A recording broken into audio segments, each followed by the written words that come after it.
Bhaktinagar police સ્ટેશનમાં તારીખ 9/6/24 રોજ એક ગુનો દાખલ કરવામાં આવેલો છે, જેમાં એક બેન જેઓએ ફરિયાદ આપતા પોતાની ફરિયાદમાં જણાવેલું છે કે ફરિયાદીના સાસુ માંગરોળ ગયા હતા ત્યારે તેમના બેનના દીકરીએ એમને એવું જણાવેલું કે ગુરુજી છે જે જમીનમાં કોઈ ઝવેરાત સોનું કે કંઈ પણ દાટેલું હોય તો એ શોધી આપે છે, અને એ ગુરુજી હાલ રાજકોટમાં આવેલા છે, તો આપણા ઘેરે બોલાવીએ।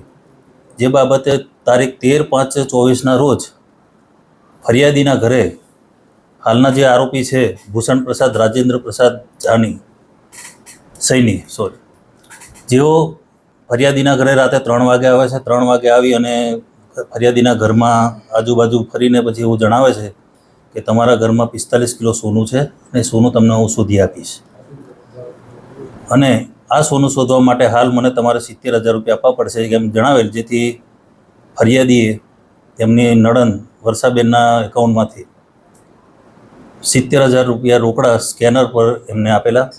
ત્યારબાદ 36,000 રૂપિયા બીજા રોકડા માગેલા, અને આરોપી ઘરની અંદર ફરી અને આમ બીજે ત્રીજી વખત વારંવાર આવી અને લીંબુ મંગાવીને ફરિયાદીના શરીર પર એ કરી અને પછી બહાર વિધિ માટે ફેંકી દેવડાવતો।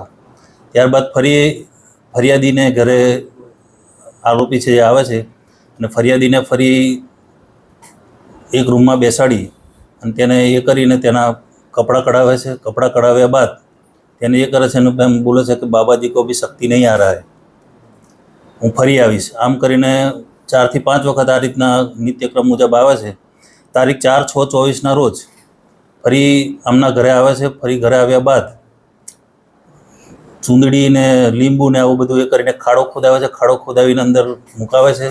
ત્યારબાદ ફરિયાદીને એક રૂમમાં લઈ જઈ અને તેની સાથે સૃષ્ટિ વિરુદ્ધનું તેમજ દુષ્કર્મ આચરી અને સવારે તમારા ઘરમાંથી સોનું નીકળી જશે એમ કહીને ત્યાંથી જતો રહેલ છે।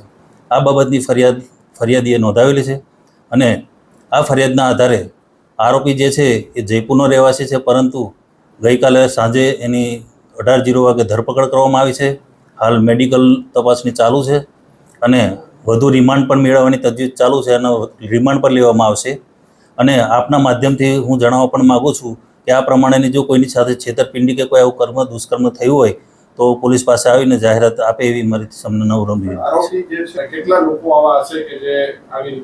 હાલ તો રાજકોટમાં પ્રથમ કિસ્સો બહાર આવ્યો છે, પણ આ કિસ્સાને બાદ રિમાન્ડ મેળવ્યા બાદ આપના માધ્યમથી જો કોઈને ખબર પડે ને જો આ પ્રમાણે કોઈ ભોગ બન્યા હોય તો તેમને મારી નમ્ર અપીલ છે કે એઓ અમારી સામે આવે અને એમના વિરુદ્ધ બીજી જે પણ જે ફરિયાદ કરવાની થાય એ કરીશું।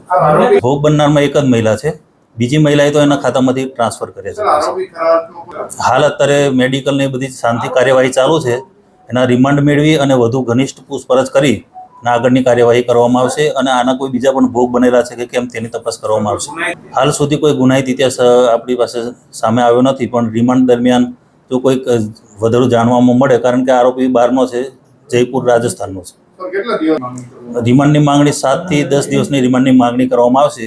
એ નામદાર કોર્ટ જે પણ રિમાન્ડ આપે એના પર આગળની આરોપી મૂળ રહેવાસી હાલ તો જયપુર રાજસ્થાનનો રહેવાસી હોવાનું જાણવા મળેલ છે।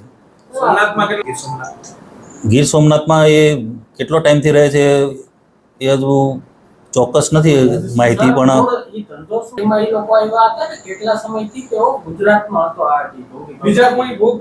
હા એ જ મેં કીધું કે બીજા કોઈ ભોગ બન્યા છે કે કેમ એ હાલ તપાસ ચાલુ છે અને રિમાન્ડ મેળવીને વધુ ઘનિષ્ઠ પૂછપરછ કરવામાં આવશે, અને ગુજરાતમાં કઈ કઈ જગ્યાએ ફર્યો છે તેની પણ તપાસ કરવામાં આવશે, કારણ કે શાંતિ એક મેડિકલ એની ચકાસણી માટે ચાલી રહ્યું છે અને સાંજે પણ એનો વિધિનો નમૂનો મેળવી શકાયેલ નથી, જેથી હાલ પણ એને મેડિકલ ખાતે મેડિકલ કરવા માટે મોકલેલ છે।